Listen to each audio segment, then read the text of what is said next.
You're a girl dad, you have two daughters, you were raised in this hardworking family. What have you tried to instill in them as a father? Well, you know, it's interesting you ask that because I feel I've learned from them as much or maybe more than I was ever able to impart to them. You know, you try to teach them, you know, give them a good work ethic, and you try to give them support. But ultimately, you want them to be advocates for themselves and to find their voice and to find their strength.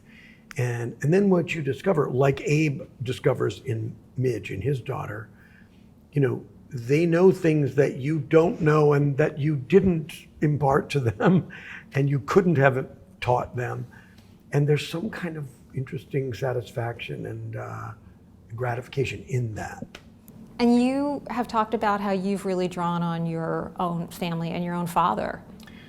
Well, certainly in a number of roles I've done, but certainly in Maisel, Abe. My father was not a math professor at Columbia, but he did, you know, he did have that, you know, he was a self-made, successful man, and he had a certain kind of love/frustrating relationship with his children because, you know, like Maisel, you know, I was a child during the time that Maisel is that story is told, and so it was a cultural shift going on.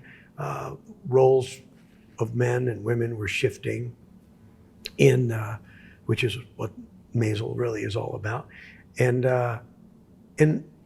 like Abe, like my character at Maisel, my father was going, you know, experiencing that cultural shift and midlife crisis and mid-century crisis that men were experiencing.